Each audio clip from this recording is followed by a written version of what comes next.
Merci d'être avec nous sur Radio J et un peu de musique. On se détend ce matin avec la chronique Tourisme en Israël. Bon voyage avec Laurent Ganassia. Bonjour Laurent. Bonjour Ilana, Shana Tova. Shana Tova, de très bonnes choses pour vous et vos proches. Ça fait très plaisir de vous retrouver. Alors ce matin, dans la chronique Bon voyage, on va s'intéresser au vin d'Israël. Ça va plaire à Karen Noblinski qui est avec nous en studio. Oui, on en a dit quelques mots sur Karen et le vin. Alors c'est une tradition biblique. Karen, le fruit défendu, la vigne avec la figue et le blé suggèrent les exégètes bibliques, contrairement à la pomme, qui est évidemment une fausse information, ça il faut le savoir. Alors le premier personnage biblique à produire du vin, c'est Noé. Après des c'est pas vrai. Oui, absolument. Sa première action fut de planter une vigne pour en boire le vin et puis pour célébrer évidemment la fin du déluge. Les explorateurs sortis d'Égypte et la vigne géante. Vous connaissez cette image, Ilana? Eh bien, c'est le symbole des premiers visiteurs de la Terre promise et le ministère israélien du tourisme, dès sa création, a repris cette image en, disons, la célébrant comme étant l'avènement des premiers touristes en Terre Sainte, des premiers touristes en terre de Canaan ou d'Israël. Le fruit de la bénédiction hebdomadaire du vendredi soir, bien sûr, le kidouche au moyen d'une bénédiction prononcée sur une coupe de vin généralement rouge, mais à Rosh Hashanah, on tolère également le vin blanc. Alors, la production de vin aurait commencé en Israël, Laurent, il y a 8000 ans, et c'est à la fin du 19e siècle, en fait, qu'elle a vraiment repris racine, c'est ce qu'on peut dire. Exactement. En Terre Sainte, la culture de la vigne remonte à la plus haute antiquité. Cependant, elle fut stoppée par la conquête musulmane au milieu du 7e siècle, et ce, pendant près de 1200 ans. La production de vin ne reprit qu'à la fin du 19e siècle, sous l'influence des colons allemands et français.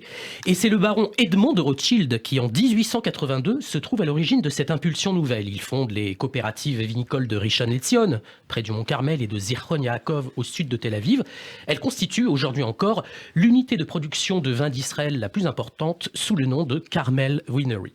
Alors cette démarche qualitative enclenchée depuis quelques décennies se traduit par la recherche de terroirs plus intéressants, plus productifs et la mise en place d'entités viticoles beaucoup mieux conçues. Ainsi, on plante à la fin des années 70 des vignes sur les sols volcaniques des hauteurs du Golan, pouvant atteindre entre 400 à 1200 mètres d'altitude, une hauteur désormais courante sur le plateau du Golan et les contreforts du Mont Méron en Haute-Galilée.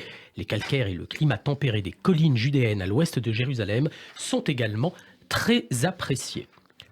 Alors, de nos jours, le pays, il faut le dire, Laurent, est divisé en 5 régions viticoles, je crois. Absolument. Alors, quelles sont-elles ?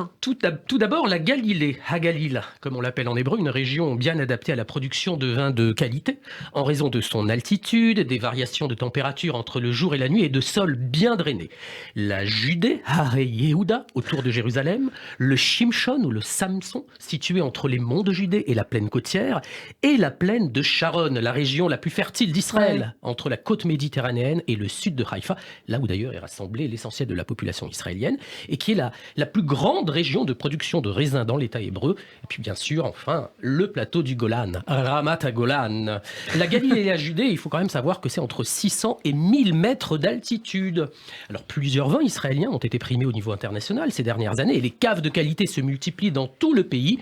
Le climat exceptionnel et l'importance historique du vin ont fait d'Israël un terroir unique pour des vins exquis. Actuellement, les établissements vinicoles du pays cherchent à obtenir une reconnaissance internationale avec des vins tels que le Syrah, le Cabernet et le Merlot. On le voit dans les grands restaurants. Mais exactement, même dans les restaurants français. Et j'ai eu l'occasion d'organiser il n'y a pas très longtemps une dégustation de vins israéliens avec des journalistes, également des sommeliers français qui apprécient, comme la profession l'indique, le vin au quotidien. Et ils ont été assez bluffés, très étonnés de la qualité du vin israélien, avec plus de 300 établissements vinicoles, la plupart d'entre eux portant l'appellation boutique. Alors Israël profite de 5500 hectares de vignes destinés à la production du vin. Si l'export représente une grande partie de sa commercialisation, notamment grâce à la demande internationale, on y revient, la consommation locale a fortement augmenté. Le vignoble a connu de nombreux rebondissements.